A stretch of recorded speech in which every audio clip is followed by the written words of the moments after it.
why would you continue to watch this crap? Jordan, open, Chicago with the lead. Podsednik hits one to deep right center field. Back at the wall. This ball is gone. Podsednik goes deep. Freebay charges, throws, out! And the White Sox have won the World Series. To Richard, across the cage, he scores! Here's who's going to look for third time in 6 years. The Blackhawks are Stanley Cup champions.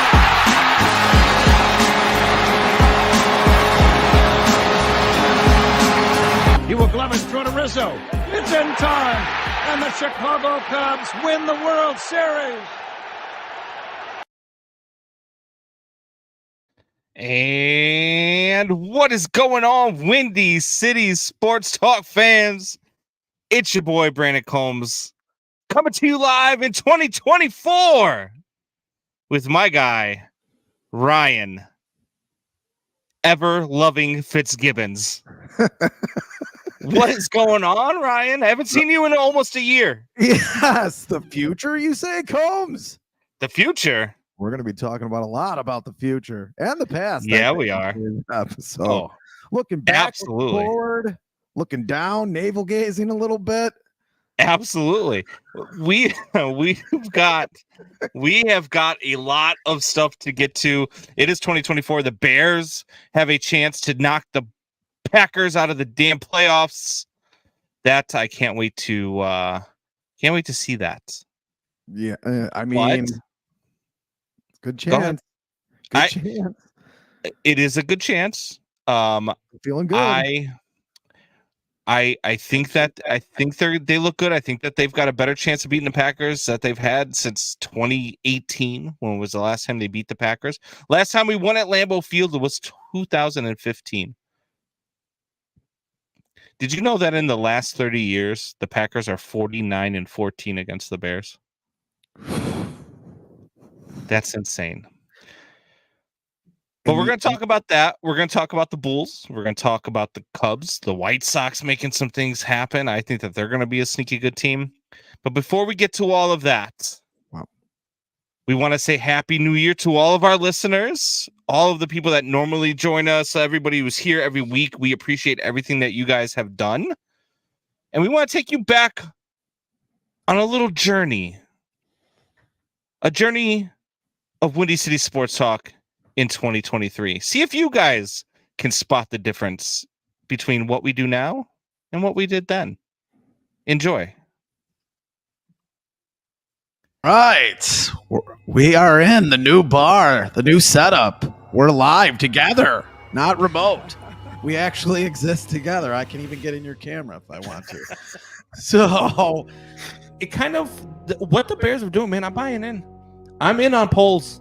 yeah, I mean, TJ Edwards, Tremaine Edmonds. I heard from a Buffalo Bills fan, though, that Tremaine Edmonds is trash. I don't see that. Like I always said about Roquan Smith, that he could be almost Brian Urlacher if he was 4 or 5 inches taller. Well, Tremaine Edmonds is 4 or 5 inches taller than Roquan Smith. Roquan Smith around 6 feet. Tremaine Edmonds 6'4", 6'5", they're saying. Does better in coverage, although this guy is a Buffalo Bills fan. I mean, this guy even has a mullet. He jumps on tables like all these Buffalo Bills fans. He said he's trash, but I kind of don't believe it. I think he's really developing into a good player from what I hear and what I see. If he's got a mullet, he's got to be a reputable. He's a guy that's definitely a Bills fan. He probably jumps through a table every Sunday morning in his garage. That's probably what's going on. But fans are, and no offense to whoever this Bills fan is, fans are stupid. Yes, absolutely. I cannot wait for baseball. It kind of snuck up on me a little bit there with the World Baseball Classic, all that, more to come on that. But I'm glad it's basically here now. 4 days? Yeah. And, we got baseball, man. We can watch baseball. Dude, I'm so pumped right now. I'm so pumped. Yeah, like, it is. We've got, and before that, I mean, tomorrow, if you really wanted to, it's spring training baseball, but you could see the Cubs and the White Sox play each other one more time. Yeah, you could. And then, I don't care about those games. Right now in spring training, like everybody's healthy, and I just want people to stay healthy, especially with the season that the Sox had last year. That Yeah, the same season this year. Painful. It looks good. They look healthy. They look ready to go. Both teams, like, pretty healthy, can't really complain. Other than the Liam Hendricks thing and Clevenger throwing chaw. We thought we were going to lose him. But I don't think he's going to be a real big piece after a winner this year. Yeah, luckily for White Sox fans, they don't have to worry about their number 5 starter beating his wife or throwing, spit up chew at his son. They're going to let him pitch anyways. So, they don't have to lose that guy. Yeah. The White Sox, more than the Cubs, I believe, are a team that people are expecting to contend. Yep. In 2023. And the pitching staff for the White Sox is where it's really going to get interesting, right? Because you are in a pennant race. If the White Sox are, let's say it's September, and the White Sox are, 5 games up in the division, 10 games up in the division by that point, which they should be in this division. Let's just face it. If they play to their abilities, they should be 5 to 10 games up in this division in September. Teams, I do, and their analytics and the way that they look at players, and there is no scouting department, and I even put them above the Houston Astros. That's better than the Dodgers at not just scouting, because you don't just have to scout minor leaguers, scouting their own players. And they said, right. Cody Bellinger. That's the only reason why. Good call. That's why I'd be a little bit down on that. But like I said, he's on a proven contract. Who's your White Sox offensive MVP this year? I'm going to go against Doubting Thomas and say it's Eloy Jimenez. I think he's the best hitter on the team. I think he was even the best hitter on the team when Jose Abreu was on this team. She was out of town for a few days. Oh, she gave you a Mother's Day gift and went out of town, huh? Yeah. She was in Nashville at a bachelorette party. Ooh. Yeah, exactly. I told her all the men in Nashville have herpes.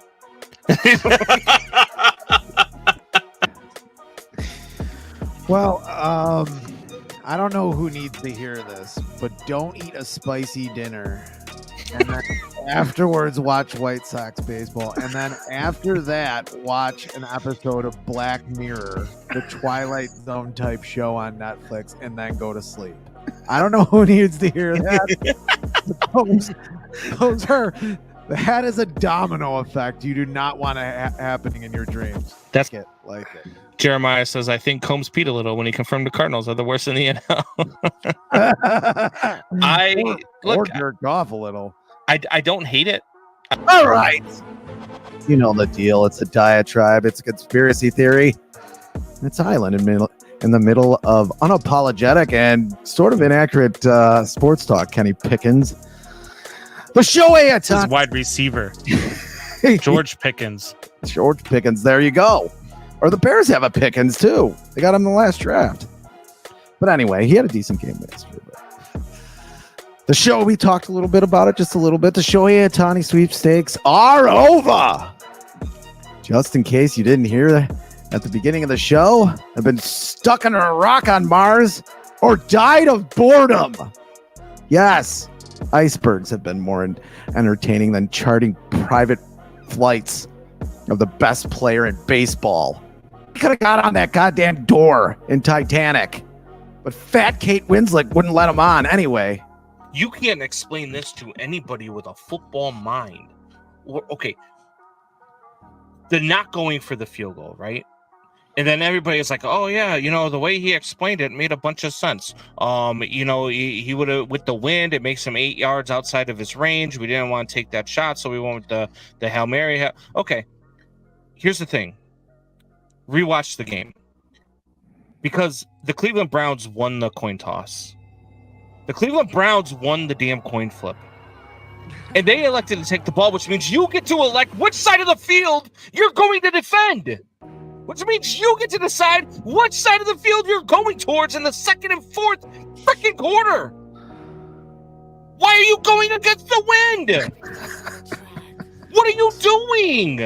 Hey, the first and third quarter, they're important too. That's because that's the only time they know how to win a game. They have to win it in the third quarter. They have to be up by so much in the third quarter that they can't possibly allow a team to come back in the fourth.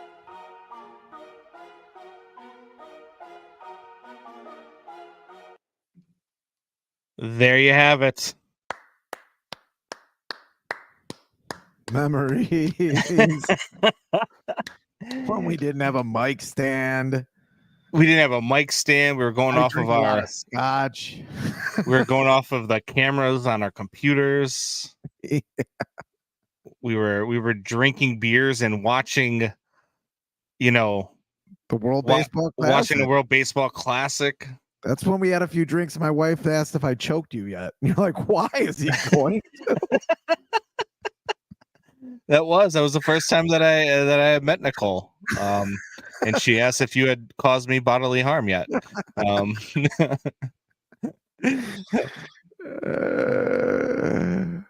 Mom, yeah, your mother-in-law says we deserve each other. We do. We're look, we complement each other very well. I would say that we complement each other very well, but you can definitely see the growth in the show from then until now. And as I was putting it together, I was like, wow, this is pretty cool. I didn't get to give it the attention I really wanted to, because I really wanted to give it a little bit more attention than I was able to. But with scheduling and all that stuff, it's just work husband and wife. Oh my god. But 2023 was pretty cool. I mean, 2023, not a lot of good sports in Chicago. I mean, the Cubs probably gave us the most to cheer about, would you say? Yeah, I mean, the Bulls won a play-in game. Yay. Yeah, I'd say the Cubs. I mean, they had some interesting games. I thought their division would run away from them a little bit more, and it didn't. But they're a solid team. They're a good foundation. It's great that they've made so many moves this offseason. Yeah. They've made the one. Cody Brewer. He's back. Stop that. Oh God. Stop that. Cody Brewer is the one move that they've made. It's been ugly. But we're gonna talk about that here in a little bit, because I've got a little notion as to why they haven't made any moves yet, and I'll make sense of all that here in just a little while. The Bears, I mean, we were in on them, as you heard. Yeah. You were talking about, TJ Edwards being 4 or 5 inches taller than Tremaine Edmonds, being taller than Roquan Smith. Cost us the Detroit game. We put the numbers next to him this morning. Actually, I had a buddy of mine at IMS come to me, and he blanked out the names, and he just showed me the stats. And I could tell, obviously, because they were defensive stats, I could tell it was two defensive players. And he's like, which one's better? I said, well, the guy on the left. I said, they're pretty similar numbers, but the guy on the left has more interceptions. So I would, say he's having a better season. Yeah. The guy on the left was TJ Edwards. The guy on the right was Roquan Smith. Mm-hmm. And everybody's talking about how great of a season Roquan Smith is having and how he's lighting it up in Baltimore. And I'm like, wow, TJ Edwards having a better season than what we thought he was. Now that he can move, I mean, there's something going on with the way some of these guys are run. Like Khalil Herbert, that first Detroit game just didn't look like he had a bounce and a stop. They had him playing anyway. They go with those 3 plays up the middle to play him. TJ Edwards looked like he couldn't run in the beginning of the season. Right. I thought this guy was a coverage linebacker, and he's gotten bigger. I mean, he's gotten smarter. Yeah. And he's blossoming before our eyes. That was a great interception against a bad quarterback. Yeah. 2023 also gave us a really bad White Sox season, in which we both were talking about how fun they were going to be to watch and how the Cubs were going to be abysmal. And we were both very much wrong by April 30th. Dad, you really ought to drink more. Yeah, exactly. It's one of those where, when you look back on it, we said some things that didn't come to fruition, but we also said some things that did come to fruition. We had some good takes, we had some bad takes for sure, but the thing is, we have a really good show, and I've had people from outside take a look at the show, and I've had some producers in the industry take a look at the show, and they actually give us high praise for what we do on here. So it's really it's a testament to what we both do, and the chemistry that you and I have on this show, And the work. So yeah, the work that we put into this on the thing. side, and we both have families, we both have other things to do. Yeah, but it's getting there. I tomorrow will actually be on the radio call for the Windy City Bulls. There we tomorrow. go. So if you are in the city, and you want to listen to some G League basketball on the radio, I will be doing the color commentary for the G League basketball game. I don't know who wants to listen to G League basketball on the radio, but if you do, if you're gross like I am, and you would listen to G League basketball on the radio like I would, Scouts probably gotta listen. Yeah, it'll be fun. I think it'll be a good time. Good day. Shanna says you guys put up with my comments and bullshit. Yeah, I mean, it's not just you, Shanna. I mean, we put up with Doubting Thomas, Jeremiah. And the Buffalo fan you talked about was Brandon Moranto. He's had a few comments on here too. There we go. So we have some really good listeners, really good comments. Jeremiah, Shanna, and Doubting Thomas are definitely our leading commenters on the show. As Doubting Thomas chimes in, Happy New Year, you degenerates. Happy New Year. You better change that. You better change that moniker right now. You will not have one more comment displayed on this screen, sir. Not one. Himself. Unbelievable. Stop that. Starting off the year right. New year, same freaking Doubting Thomas. Never ends, man. Unbelievable. Look, let's get into the Bears, because here's the problem that I've been having, and here's the arguments I've been having with people all over the place. I don't even know why this is still an argument. When you watch Justin Fields play, you cannot deny the talent that he has. You cannot deny the things that he does. There is not one of these players in college, especially Caleb Williams.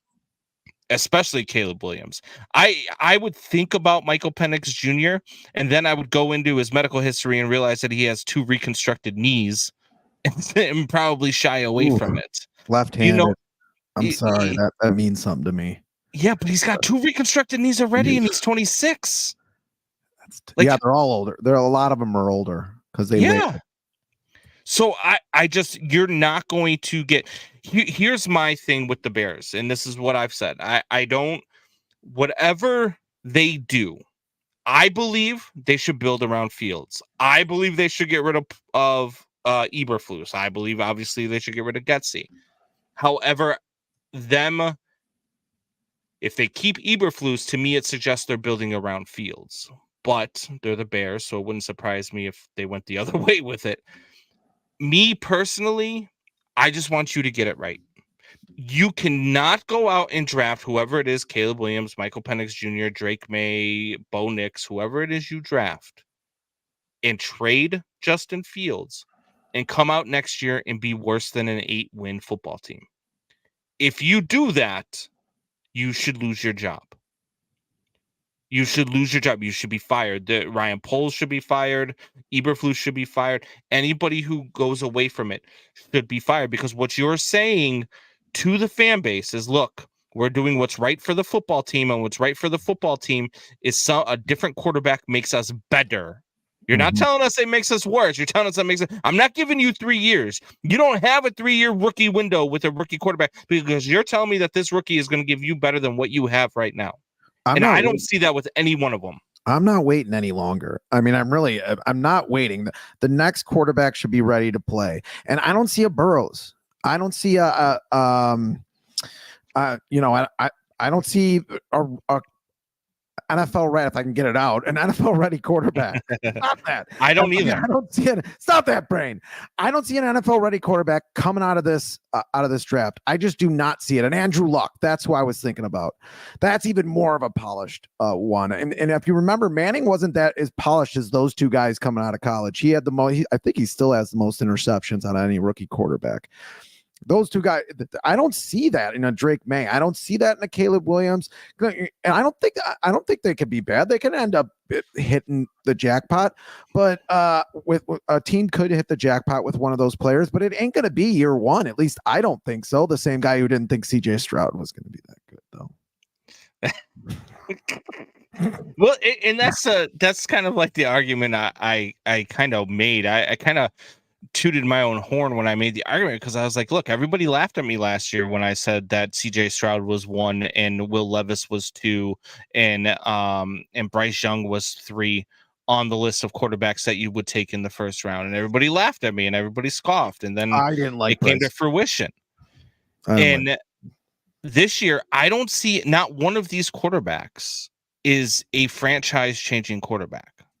There's not one. At least not right away. I just don't see it happening right away. A lot of these guys are older. Some of them are older than Justin Fields, believe it or not. Yeah. Some of them might even be older than Downing Thomas. 26. Yeah, they had the ages up there. I think one is 24. A lot of these guys redshirt, a lot of different things happen that allows them to play. And I think that's great too, that they get a chance to be drafted and all that. But I don't see this. I don't see that from these quarterbacks. I don't see it either. Look, Michael Penix Jr. has made a believer out of me every step of the way. Because every time that I doubt this kid and I think, hey, this is where Washington's going to lose, they find a way to win. I thought they were going to lose that second game to Oregon. Didn't happen. Thought they were going to lose in the college football playoff to Texas. Didn't happen. And they actually kind of dominated Texas, a really good Texas football team. Now I believe they're going to lose to Michigan, but like I said, he's made a believer of me every step of the way. And he finds a way to win. I have extreme caution with a rookie quarterback, whether or not he's a lefty, Doubting Thomas, whether or not he's a lefty, Fitz, with 2 reconstructed knees already. I'm not a White Sox fan. I don't like players coming to my team that are already hurt and injury riddled. Weed. That's for you too, Shanna. Shanna with the Karen comment of the night. Buffalo Bills fans are the worst. Last time I encountered one, I got them thrown out of the bar here. That's rude. I would have liked to have been a fly on the wall for that one. I'd like to know what he did to get him kicked out of the bar. Shanna says Eberflus needs to be fired. Well, that leads us into the next little segment. Eberflus, according to Ian Rappaport, has already been determined, and Ian Rappaport's a reputable reporter, says that they are running it back with Matt Eberflus. There will be changes to his coaching staff, but they're running it back with Eberflus. Dad, you really ought to drink more. I'm going to let you go first with this one, Fitz. I don't get it. I do get it. How can I say I don't get it? It's the Bears, and they're Bearsing again. I don't get it. We have 2 coaches that got fired weirdly. I guess the one guy was showing a woman his wang. The other guy, Alan Williams, we have no idea what he's doing. And it was a domino effect to where now your head coach is a defensive coordinator, so he can't tell your offensive coordinator to stop doing what you're doing, you dumbass. And then what was it? The running backs coach get fired, whoever. Like this is a coach hiring this guy. So you're going to say, okay, it's all right. Just with that. Plus you have a losing season. Just with that, you're going to say, okay, we're going to have him come back and hire 2 other fucking dipshits off the street. That and 2 if the Bears win on Sunday. The Bears win on Sunday. They'll be 8-9. They had those 3 games where they had the double-digit lead in the fourth quarter. They did the predictions. I don't know who did it. Some nerd did it. I guess I'm good with numbers too, so I could be a nerd. But anyway, they said it was a 0.003 chance of them losing all 3 of those games. We talked about it, I think, on the show. 0.003 chance. If they were 9-8, and if they win the next game, if they won one of those games, they were 9-8. What would happen, Combs? They'd be in the playoffs. Yep. So the Bears then had a 99.997% chance of making the playoffs. Are they going to make the playoffs? Hell fucking no. Like, how could you keep that up? What were the chances of the Cubs making the playoffs? 94%. And September. You're going nuts. I'm going nuts. I'm making you go nuts about them saying David Ross did a good job. I mean, maybe that's what the Bears are doing here, but you have 2 teams in the past year. One at least got their senses knocked into them, and I think got maybe the best manager in the league, Craig Counsell. Too bad they should get some players because Craig Counsell hasn't played the game in a decade, and he wasn't even that good anyway. But I mean, we're going through this merry-go-round again, and it's the same thing with the new. And Downing Thomas could say whatever he wants. It's the same thing with the new fucking quarterback. We're gonna do this again, where it's another 3 goddamn years. My dad will be 80,000 years old by the time they win another Super Bowl. He'll be in a fucking grave. But yeah, let's wait for another quarterback to develop here. When we gave this guy really 2 years, you know what he looks like? You know what Justin Fields looks like? He looks like Jalen Hurts, end of his second year, early in his third year of his career, because at least Jalen Hurts had a competent fucking organization to play for. I'm sick and tired of wasting my time watching this crap. Now you're going to bring Eberflus back? Maybe that was for gibberish. I don't know. You need to go take your blood pressure meds. Yeah, you got a little high blood there. But now it's my turn. Because look, everything that you just said is 100% on point. For one, you lose 2 head coaches, or you lose 2 coaches to what we have no clue because nobody talks about it. Thanks, John, for checking in. It's as red as a sweater. You also have a guy who lost 3 games in situations that nobody in the NFL history has ever lost. That's 3 of those. Not to mention, you were also the most ill-prepared team through the first 4 weeks of the season in NFL history. It was so comically bad that you were the laughingstock of the NFL. Now, yes, the team is playing hard for him still. The team has turned it around. But that's not enough to undo all of the stuff that has already been done as far as coaching goes. When you have a coaching staff that has cost you so many football games, when you have a coaching staff that goes to the podium, a head coach that goes to the podium week after week after week and looks like a moron. Yeah. I can't wait for Monday. And here's why. 1, we'll already know whether or not the Bears beat the Packers. That's 1. And I think that they're going to. But 2, I need Ryan Poles to explain this to me and have it make sense. Because right now, as I stand, there is nothing you could say right now that would make the decision to keep Matt Eberflus. Anything that you say to back up that decision, there's nothing you can say right now that I can fathom that would make it make sense. There's nothing. And for every good thing that you can say about Matt Eberflus, I can name you 10 bad things. Mm-hmm. That's the problem. And this regime, this team, just like you, I'm sick of the back and forth. Now, John had another comment earlier. He said, in all honesty, Bears should get Matt Harrison Jr. and Bowers and run a 2-headed tight end monster with Kmet, Bowers, Harrison, and Moore.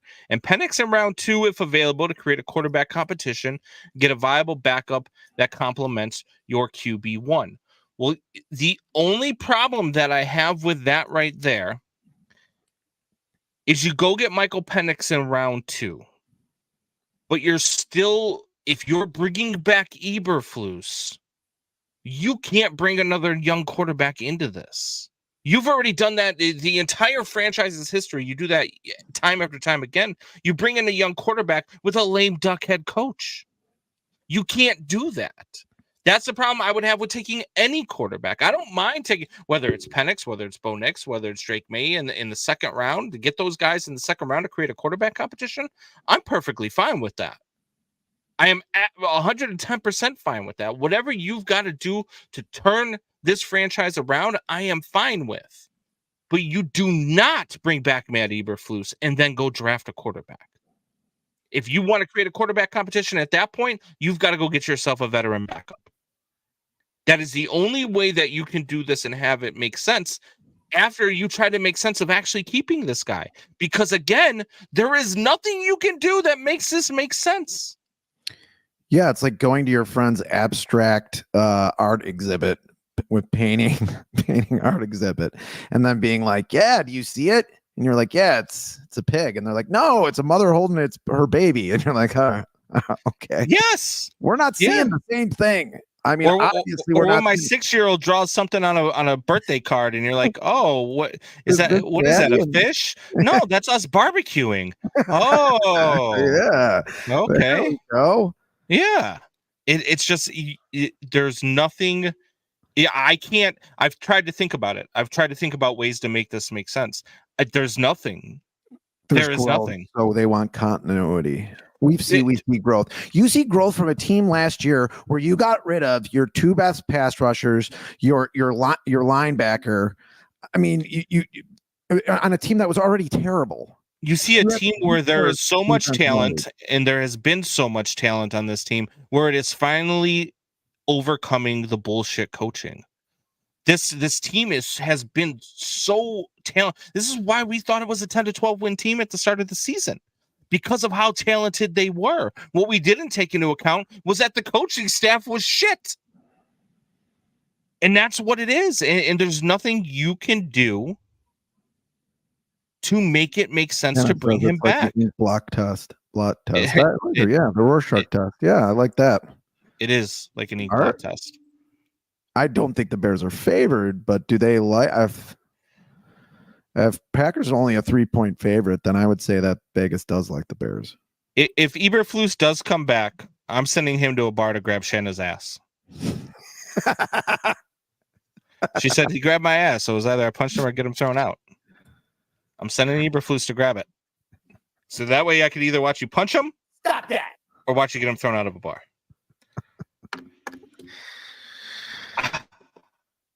Are you ready for Fitz gibberish?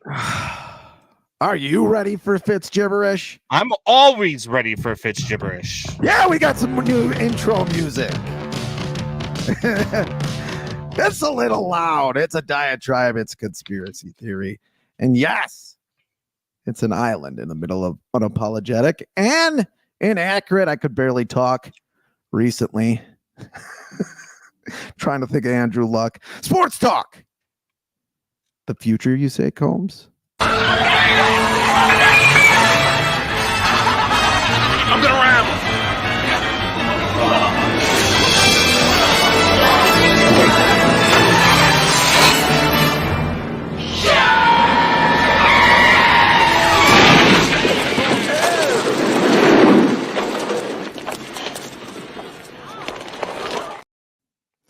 Yeah, Chicago sports fan. I hate manure. This year, were you Marty McFly or were you Biff? If you were in a time machine as a Chicago sports fan, You're Biff. you would not come back to this past year. I'm Biff. Shut up, Combs. No, I was talking about Chicago sports fans are Biff. Yeah, we are Biff. For Chicago sports fans, the year of 2023 is mercifully over. The Bulls were the only team to make the playoffs after placing 10th in the Eastern Conference. That's not even the playoffs. Stop screwing with my playoffs, America. It's like building a trophy case for participation trophies. White Sox were the most underachieving team in the league. The Blackhawks look like they have a generational talent in Bedard. If his mom can keep her pants on and they can stop losing 8-1 like they did on New Year's Eve. It's not what happened. They did lose 8-1. The Cubs had a 94%. I got 94% chance. I got it right. 94% chance to make the playoffs. And did they do it? No. The Bears were fittingly eliminated from the playoffs on New Year's Eve, the last night of the year. After a win. After a win. The Bears win next week, and we already talked about it, but I'll go over it again. They would have won one of the 3 games we talked about. They'd have a 99.997% of making the playoffs this year, and they blew it. I got to stop screaming. I got to stop screaming. There is an old mediocre song by the Byrds called Turn, Turn, Turn. That starts to everything. Turn, turn, turn. There is a season. Turn, turn, turn. And I wasn't going to sing this. And a time to every purpose under heaven. Why am I reading the lyrics from a mediocre song? Because it's time as fans to be more optimistic. Boring. There's a lot to look forward to in the 2024 seasons.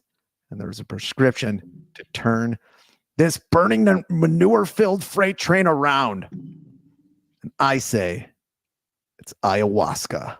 Yes, Shanna, ayahuasca. It's a South American psychoactive brew traditionally used by indigenous cultures and folk healers in Amazon. And I'm not going to say that word, basins, for spiritual ceremonies, or the stuff that Aaron Rodgers rubs on his Achilles and his vagina. Or Jimmy Kimmel. Or Jimmy Kimmel, and we'll get back to more of that later. The owners of the sports organizations in this great city need to have a good long vision quest. Tom Ricketts can figure out how to do what he told his dad to do years ago and shut up after he tells his GM to do something, anything. Virginia McCaskey can grow the balls to tell her GM to fire the damn coach already. Danny Wirtz can further understand why his team has one weird sex story after the other. With the Vision Quest, that is. Jerry Reinsdorf can do what Danny Wirtz's dad did and visualize a way to stop breathing. More than anything, other than the White Sox, all these teams have arrows pointing up to way up. But they have to go the extra inch. The last inch that usually seems like a mile, or in my case, I wish it was a mile. I remember writing that line. Change their perspective, innovate, care even, and be a little bit more optimistic. It can be contagious. My New Year's resolution is to take the advice of my older brother John and be a more optimistic sports fan. Hell, even Combs admitted to me today that the Sox might have an outside chance to win the Central. At the very least, can the owners in this city see themselves as more a Marty McFly and less a Biff? Combs, to you, sir. I do think that the White Sox have an outside chance at winning the Central. It's a very bad division. I think they're making some sneaky good moves. I think that 2023 was abysmal in this city. A lot of teams under False start. Offense. The entire offensive line. Lots of teams underperforming. Yes. The Blackhawks have Connor Bedard, but they're probably going to have another lottery pick this season because they are woefully bad. The Bulls have started to turn it around. They turned it around in December a little bit. They actually have a chance, and we're going to talk about them in a little bit. But 2024 could be a good year in Chicago sports. It really could be. Shanna said, "Stop licking the frogs, dude."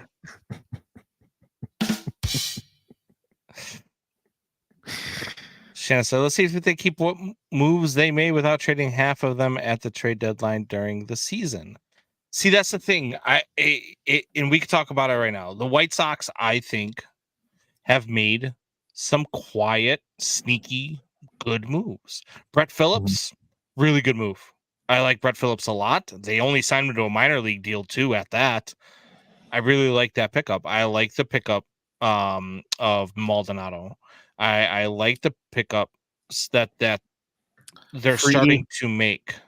Yeah. That Freedy was the MVP of the Korean League. I know it's the Korean League, but it was still the MVP, and he won their Cy Young Award. And was a first round pitch. You know, it was a first round pitcher. Round of I forget who. I think they also showed last year that they're not afraid to pick up a controversial pitcher, which to me, if they go out and get a guy like Trevor Bauer, here we go, could be another very good sneaky move. I mean, and not only that, he would fit in here in Chicago. His demeanor, the way he likes to tweet, the way he likes to talk to the media, all of that stuff would play very well here in Chicago. The Cubs, on the other hand, like we talked about, I think that there's some to do. And I think they're going to. I think, look, they've got something coming up next Friday that is what they call Cubs Convention. And I think that's when they're going to announce Cody Bellinger's back. I do think that they're going to make a deal for Cody Bellinger. I do believe they're going to go out and get Rhys Hoskins. I do believe they're going to go out and get Matt Chapman. And I do believe that they're going to find a way to make some trade for some pitching. Beyond that, that's about it. But this team didn't need very much either. Well, Cody Bellinger would be even. I mean, that would be, they had him last year. That would be, you know, that would make them even for the offseason. Getting Cody Bellinger. Is that Wayne Gretzky? Wayne Gregoire says nothing wins games like a controversial player. The Bears could get a child abuser. He still wants to play running back in the NFL. He's pretty sure he's talking about all day Adrian Peterson. Yeah. I don't want Adrian Peterson. The Bears got two really good young running backs. We don't need Peterson. What's the difference between Bauer and Clevenger? A Cy Young Award. A Cy Young Award. Bauer's a much better pitcher, and Bauer didn't do the things he was accused of doing. So there's that. Yeah, but I'd take him. I mean, what am I saying? I'll take it. I'll take what I can get at this point. I think they have done a lot of things on the edges. They obviously haven't made any splashes, but a lot of things have to go right. Clevenger wears a mullet. That is true. The man, oh man, some of his post games, Jesus, it was like going to Justice, Illinois. Oh well, or Alsip, Illinois, for that matter. The guys from Alsip, Illinois would come out to beat one of the first base coaches, and he'd befriend him. Smoke a bowl with him. I mean, that guy's bizarre. Has he been picked up? I don't even think he's been picked up. He wasn't even picked. He wasn't even traded for it. He had a pretty good year. He was all right. Are we naming bad places in Illinois? North Illinois is even worse. Does Shanna live in Worth, Illinois? No, she's from here, but she lives in Tennessee now.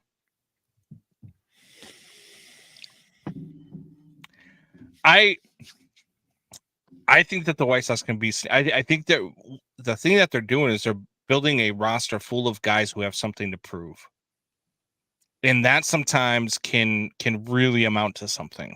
Especially when you play in a bad division. 84 to 86 wins will probably win this division. You might have the first. I think would be the first sub 500 team to win a division in Major League history. You might have that this year out of the Central Division. Cleveland ain't doing anything. If anything, they're subtracting. I guess the Twins are like one or two, bad injuries away from being terrible. They were not good in 21 or 22. Get my years mixed up. But yeah, I mean, this division could be really bad. Detroit could jump up and win this thing. They got. They could. They could. They got the manager I wanted when we picked up your boy. My boy. That's your boy. Sleepy Tony. Sleepy Tony. Sleepy Tony. You love you some Sleeping Tony. There you go. Sleepy Tony. Liver spots.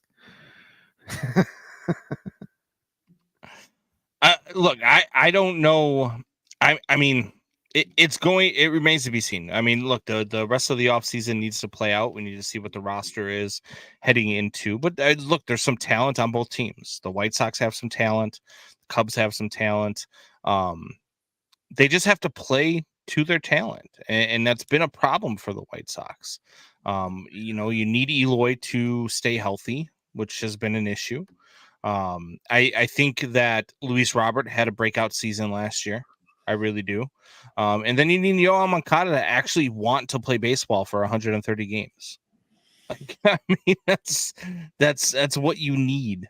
Yeah, from you Yoel need Moncada. at the very least 2021 Moncada. You get 2019 Moncada. Absolutely. And yeah, that wins you a lot more games. I don't see it happening, but you never know. If they can't deal Dylan Cease, they'll probably trot him out there and try to trade him at the deadline. But in that case, what if he comes out at like in a house on fire? Kopech still hasn't showed me a whole lot. I think he'd be better in the pen. But speaking of houses on fire, what happened with Tyreek Hill? Yeah.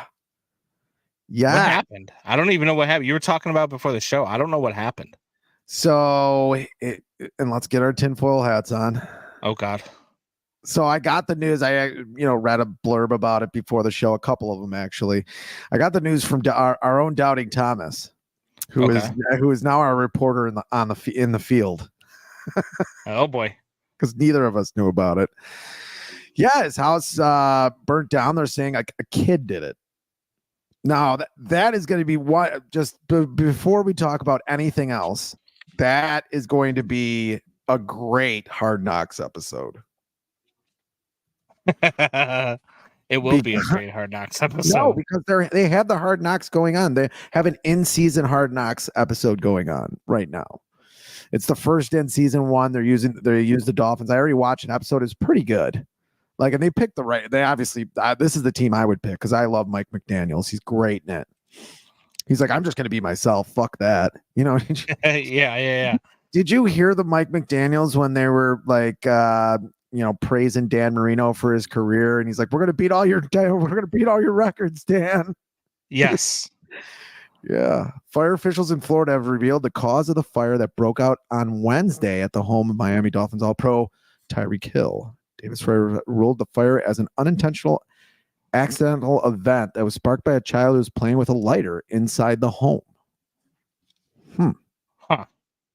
It was seen leaving the Dolphins practice after he learned about the alarm fire.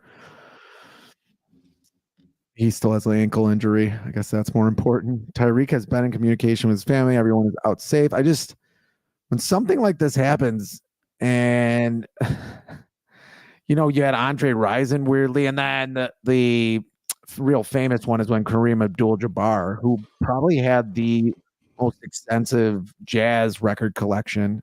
I'm probably the only person who cares about that, but hit to the ground, and he kind of had a wife who was a little, Yeah. Huh. So yeah, pretty weird. I mean, it ends up, if you're blaming a kid, I guess, but with a football player, something like this happens.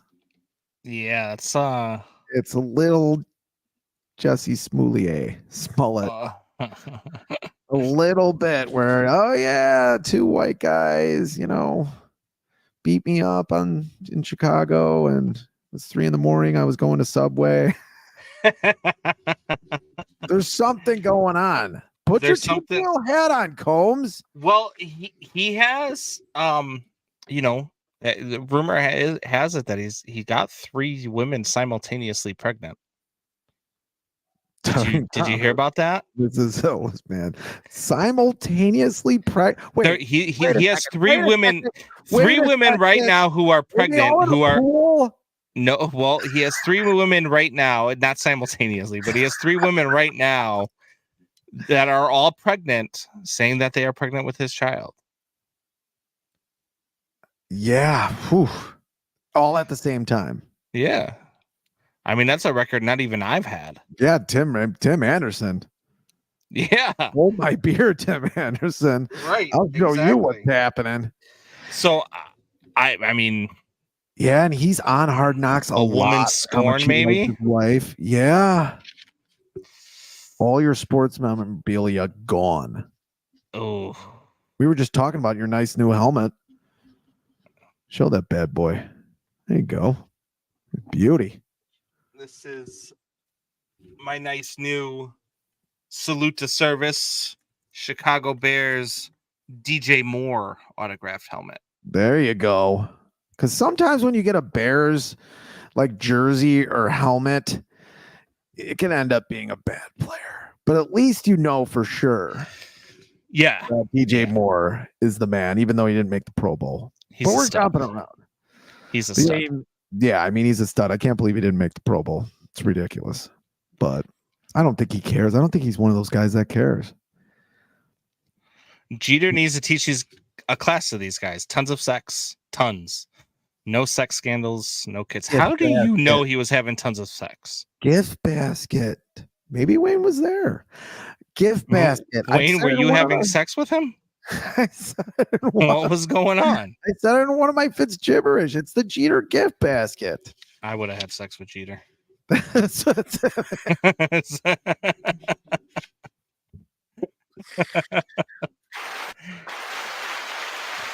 Take a bow, sir. Wayne G says, I got a great gift basket. This is not going in the direction I thought it was going. The fire started in Tyreek trophy room. Was that the participation trophy room? No, I don't think. Or was that the trophy side piece room? What I mean, yeah, I just maybe when you don't get to that level of fame without being liking like the dangerous side of stuff. Like a lot of these guys down the whole fucking mansion. Jesus. Yeah, I don't know if they have video here. That's a hell of a fire, man. Yeah, I don't know if they have video here. He needed the insurance money to pay for all the child support he's going to have coming up. Yeah, I mean, it's tough. Well, Fitz, the last time that we did a show together, here we go, was the last week of 2023, and we did our picks. Oh, Christ. And in those picks of our differences of our different games, we had 1, 2, 3, 4, 5, 6, 7, 8, 9, 10, 11 different picks that week. How many of those 11 different picks do you think you won? Jesus Christ. Here you go. You won 3. You won 3 of those 11 different picks. I told you that more than 10 points was too much to give up, but you took it anyway with the Bills and the Chiefs and the Eagles, and you lost all 3 of those games. I tried to tell you and give you a heads up, but you would not take it. And you said, no, I'm going to go with my picks, as if you haven't spun the wheel of death enough. All our lives hang by a thread. Now we've got a man waiting for sentence. But ain't it the truth? You take your chances with the law. Justice is only a roll of the dice, a flip of the coin, a turn of the wheel. This is the Wheel of Death. And here we go.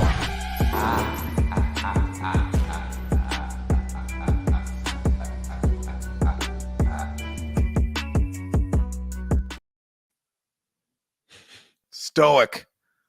I'm ready. Rest in peace, Tina Turner. So do you want to make our picks first, or do you want to go ahead and get your spin over with? We're going to make our picks. Okay. Yeah. We have to. It's the last week of the season. We both still owe one punishment. His house could burn down. Actually, I owe 1 punishment. You owe 2. I have to call Hallis Hall and try to buy the Bears. Yeah. You have to give me your social media for a day. And eat hot wings. And hot sauce challenge, which Next week. Next Will week. be the hot sauce challenge for sure. On Monday. Can't wait. Nicole can't wait. I'm sure. She loves watching you get punished. I think that's her favorite part. Yeah, that's. I think that's why you let. I think that's why she talks you into letting her make your picks every week. There we go. So what do you want to do? Do you want to pick or do you want to spin? Pick or spin. Pick or spin. Spin. Let's get the spin over with. All right. There are only 4 punishments left. You got to do Hallis Hall first. You might be able to avoid the crack an egg on your wife's head because there's only one more week left, and there are 4 punishments left. Week. That's not going to happen. Okay. Do you want 1 spin, 2 spin, or 3 spins, sir? 1 spin. 1 spin. He's going for it. Here we go. Oh, wow. Crack an egg. Crack an egg. Crack an egg. Crack an egg. Crack an egg. My wife, I'm showing her this video after the egg is cracked. Oh! Do the entire show blindfolded. There you go. Did I choose this punishment? Did I come up with this punishment? Did you? You did come up with that one. Damn it. So now you got to do the entire show blindfolded. That's going to be a weird Fitz gibberish. And how are you going to eat the wings? I guess I can do both at once. Nah, I can't do both at once. I'll do that the next week. We'll get these cleared out. Yeah. But you have to do Hallis Hall first. I'm not giving you my. I'll do. No. We'll come up with a time. We'll come up with a time where I come up there, or you come down here. Either way, I could call from my computer. I think now. So. Okay. But yeah, let's do it. No, yeah, I'll come some afternoon or whatever. Call them up. Shanna said, I pick out the fantasy football league team for my husband. Wow. I believe that. I think Shanna's wearing the pants. It would not surprise me. I've known Shanna for a long time. Shanna's a tough chick. Not a bad thing. Hey. So, my wife makes a lot of my decisions. Some of yours. She makes almost all of mine. Yes. But that's the key to a happy marriage. Yes. True. All right. Let's make some picks. Here, I will share. Let me share the screen so that you can see, because I know you get a little worked up about what site are you using, and I don't have the same spreads. So I want to make it the same for you. All right, here we go, guy. We've got the Ravens and Steelers on Saturday. Ravens are a 4-point favorite. Or I'm sorry, the Steelers are a 4-point favorite because Lamar Jackson is sitting out. Yep, and the Steelers, do they need to win? Or it'd just be good for them to win? The Steelers need to win, I believe, to get in. Yeah, they're still fighting for a spot. I'm gonna pick first. I'm gonna go with the Ravens, and I'm taking the points. Give me the Ravens without Lamar +4 to beat the Steelers. Which of the merry-go-round of quarterbacks is starting for the Steelers? Do we know that? I should know this. I believe it is Kenny Pickett.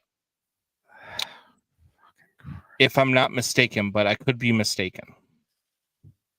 I'll go Steelers. You're going Steelers. I'm going against them too many times and lost this year. All right. Texans and Colts, this one. Though if the Texans win the division, if the Colts win and the Jaguars lose, the Colts win the division. So this is a big game for both teams. Yeah. Texans and Colts in Indy. Houston's giving 1.5. Point and a hooker. I'm going to go with the better quarterback. I'm going Texans. Yeah, I am going Houston as well. I've been on Houston all year long. I'm staying there. Browns and Bengals on Sunday in Cincinnati. Cincinnati is a 7-point favorite against Cleveland.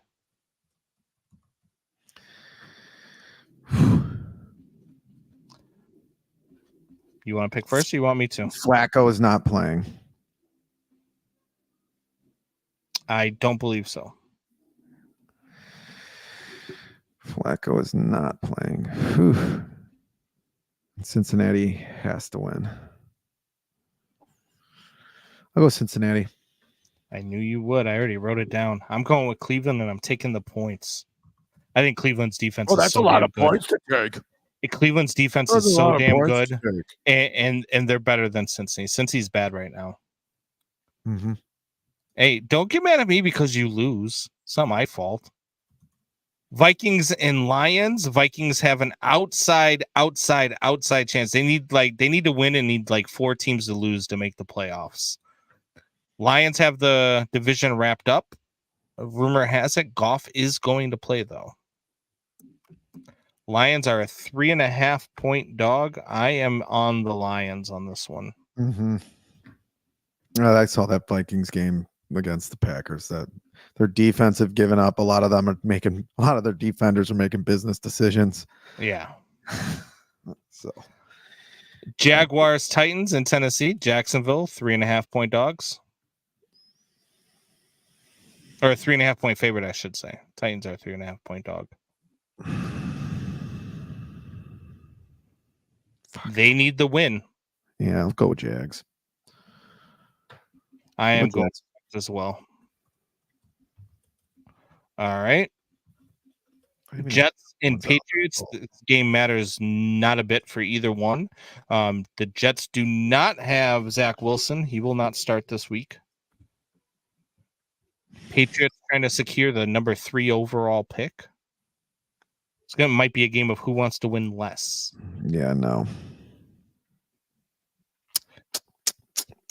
I'm going Jets. All right, I'm going Patriots. I'll give up the 2 points. You're going Jets with the 2. Falcons Saints in New Orleans.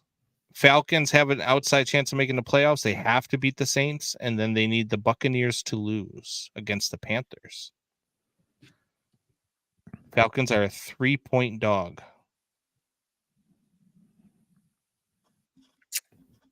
I'm going Saints, and I'm giving up the points. That Falcons team was pretty bad last week. I'm going Saints. Better quarterback. Yeah. Buccaneers, Panthers. Buccaneers win. They're the NFC South champs. They are playing the very lowly Panthers, who have already secured the number 1 overall pick for the Chicago Bears. Thank you, But Panthers. they can play spoiler in their own division against the Buccaneers. I know they would love to do that. Tampa is a 4.5 point favorite. Why only 4.5 points? Even in Carolina, I don't care about that. I'm going with the Panthers, and I'm taking the points in this. Yeah, that's weird. And they need this game, the Bucs, right? Mm-hmm. Mayfield's been good. I'm going to go with the quarterback here. I'm going to go with the Bucs. All right. No, I think they're kind of trash. Then we've got Bears, Packers, the big game of the weekend. Hopefully I will see you at Bourbon Street. Come hang out with us and watch the game at Bourbon Street this Saturday. Come hang out with your favorite guys from Windy City Sports Talk at Bourbon Street. 3:25 p.m. kickoff in Green Bay. Bears can eliminate the Packers. I'm taking the Bears. I'm taking the Bears. I'm taking the points. Yeah, Doubting Thomas had a point. I said if they were -3, Vegas likes the Bears. Yeah. The Bears and the points. I think the Bears are the better football team. I think that the Bears are the better quarterback. I think Jordan Love's going to throw at least 2 interceptions this weekend against this secondary. Yes. Yeah. Broncos, Raiders. Broncos having a whole lot of turmoil, sitting Russell Wilson. They might be getting reprimanded by the league. The Raiders they're the Raiders. Yeah, but they've looked better under Pierce. Mm-hmm. Raiders are a 3 point favorite at home. I'm going Raiders. There you go. Oh, we said it at the same time. Giants. Eagles, Giants. Eagles are a 4.5 point favorite, but they have looked really, really bad. Lost to the Cardinals last week. Yeah. Thank you, Eagles. Giants are the only team that's looked worse. That secured the number 1 pick for the Bears.